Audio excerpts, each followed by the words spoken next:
तत्कालीन प्रधानमंत्री इंदिरा गांधी के द्वारा जो आपातकाल लगाया गया उसे याद करके लोग आज भी सिहर उठते हैं। खास करके तमाम विरोधी दलों के लोगों को जिस तरह से जेलों में डाल दिया गया, मीडिया संस्थानों को बंद करने के लिए मजबूर कर दिया गया, वो बच्चे जो उस वक्त उस चीज़ को फेस कर रहे थे आज बुजुर्गियत की दहलीज पर हैं और जब उस बात को बतलाते हैं कि किस तरह से इंदिरा गांधी के काल में उनके साथ ज्यादती हुई, किस तरह से आम लोगों को भी चलना फिरना मुश्किल हो गया, यहाँ तक कि समाचार पत्र पढ़ना भी उनके लिए दूभर हो गया। ऐसे ही कुछ लोगों से न्यूज़ बाइस्कोप की टीम ने बात की है और ये जानने और समझने की कोशिश की है कि आपातकाल के दौरान उन्होंने क्या देखा और क्या सुना। आप खुद सुनिए।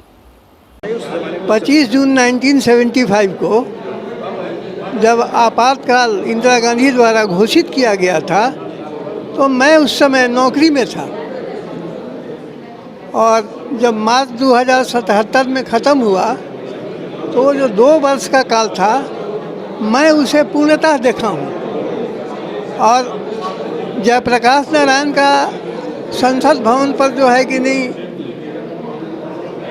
रैली निकालनी थी, जब जयप्रकाश नारायण वहाँ पहुँचे, जयप्रकाश नारायण को अरेस्ट कर दिया गया और यही वहीं उन्हें ही नहीं हिंदुस्तान के बहुत सारे अच्छे नेता को अरेस्ट करके जेल में डाल दिया गया जाएगी।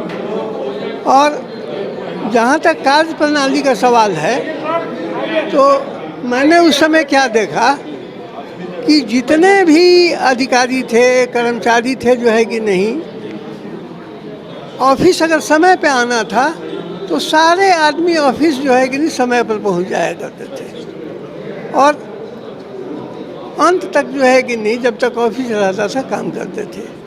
लेकिन जिस दिन आपातकाल घोषित हुआ जो है कि नहीं, उसके दूसरे दिन ही सारे पूरे हिंदुस्तान के कर्मचारियों का रुतबा जो है कि नहीं बदल गया। मैंने सब जो है कि नहीं लेट लठी पाने लगे, जैसे तैसे काम करने लगे। मतलब एक ही दिन में जो है कि नहीं पूरा रूप बदल गया। लेकिन काम करने की शैली जो है कि नहीं बदल गई, ऑफिस आने की शैली बदल गई। लेकिन उस समय जितने भी बुद्धिजीवी वर्ग लोग थे या जो लोग सत्याग्रह करते थे, जो लोग आंदोलन में भाग लेते थे, जो सरकार के विपरीत में काम करते थे, उन लोगों को सरकार जो है कि नहीं अरेस्ट करना शुरू कर दी और जेल में डालना शुरू कर दी जाएगी। दूसरा चीज़ है पेपर को सेंसर कर दिया गया, मीडिया को सेंसर कर दिया गया, टेलीविज़न को भी सेंसर कर दिया गया। माने कोई न्यूज़ किसी तरह से कहीं भी जो है कि नहीं लोगों को नहीं प्राप्त हो रहा था।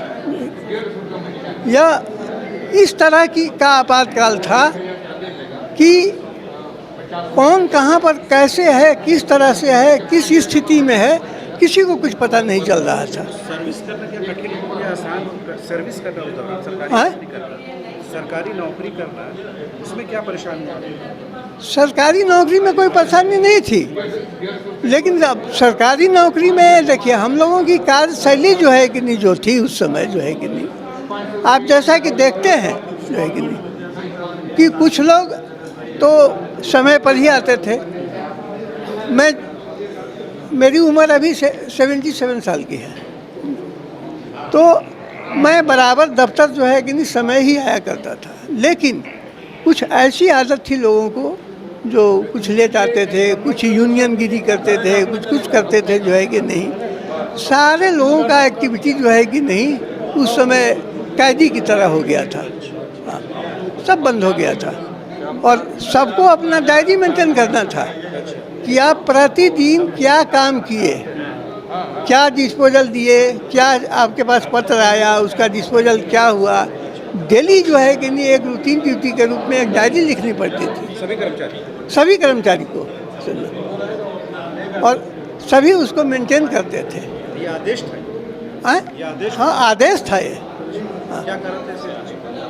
हम कारण क्या था? ये आदेश के पीछे कारण क्या? गवर्नमेंट का आदेश था कि आप क्या कर रहे हैं, क्या नहीं कर रहे हैं, कब जा रहे हैं, कब आ रहे हैं, जो है कि नहीं आप अपना ब्यौरा जो है कि नहीं मेंटेन कीजिए। ये आदेश था गवर्नमेंट को।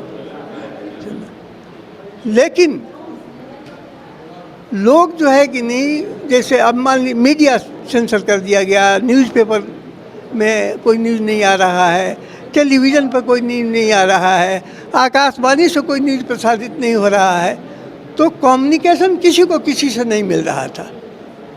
क्या जम्मू कश्मीर में हो रहा है और क्या दिल्ली में हो रहा है, क्या दिल्ली में हो रहा है, क्या रांची में हो रहा है, रांची में क्या हो रहा है, पटना में क्या हो रहा है, यह किसी को पता नहीं चलता था। इस तरह का आपातकाल जो है कि नहीं हमारे देश में क्या करते हैं? थे समाचार प्राप्त करने के लिए, सूचना लेने के लिए क्या करना पड़ता था? जो अखबार में निकलता था उसको पढ़ते थे बस वही चाह बस, लेकिन सूचना मिलती ही नहीं थी। एक्चुअल सूचना, सारी सूचनाओं पर सेंसर लगा दिया गया था। बड़े बड़े लोगों को जो थे उनको जो है कि एक तरह से कैदी के रूप में थे, या तो जेल में डाल दिया गया या उन्हें कैदी के रूप में घर में बना दिया गया। और एक बैग जब ये लागू किया गया इमरजेंसी, तो उसके बाद से बहुत ने लगा कि ये सचमुच काला दिवस है। उस समय तो तत्काल पता नहीं चला, लेकिन कुछ ही दिनों के बाद जब लगे कि मैं सबको जेल में बंद किया जाने लगा और लोगों को काफ़ी परेशान किया जाने लगा, तो लगा कि अब तो डेमोक्रेसी सचमुच ख़त्म हो गया। वो काले अध्याय के रूप में माना जाना जाएगा वो दिन। जी और कुछ संस्मरण याद है इससे पहले का? नहीं, वो कुछ दिनों तक चला। इसके बाद तो फिर जेपी मूवमेंट वगैरह ये हुआ, सब लोग जेपी जैसे आंदोलनकारी नेता जेल में बंद कर दिए गए।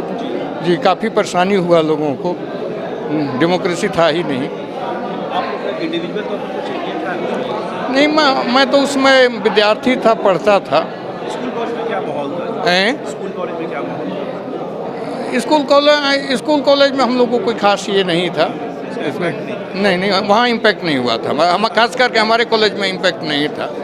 हाँ, लेकिन और जगह जो सुनते थे काफ़ी पेपर वगैरह पर बैन लगा दिया गया था। उसमें न्यूज़ वगैरह सही लोगों को मिल नहीं पा रहा था। जी, ये सचमुच वो एक काला अध्याय के रूप में जाना जाएगा। क्या नाम है? याद यही कि पुलिस जिसको तिसको अरेस्ट कर रही थी और मारपीट भी रही थी। यही तो हमको याद है, इतने हम लोग जानते हैं। उस समय तो विद्यार्थी थे हम लोग। हाँ, और स्कूल कॉलेज में कुछ असर देख रहे हैं? स्कूल कॉलेज में तो कुछ नहीं। स्कूल कॉलेज तो बिल्कुल शांत हो गया था ना। वो तो यूनियन फलाना धमाका जो चलता था वो सब भी तो शांत था उस समय। हाँ, सब नेता भागे हुए थे, कहाँ गए थे पता नहीं। उस टाइम जो माता पिता थे, क्या चर्चा हो रही थी? बड़े बुजुर्ग क्या चर्चा कर रहे थे उस टाइम? अब यही अत्याचार की चर्चा कर रहे थे कि अंग्रेज़ों से भी खराब, ये अंग्रेज़ों का जो शासन था उससे भी खराब चल रहा है। यही सब तो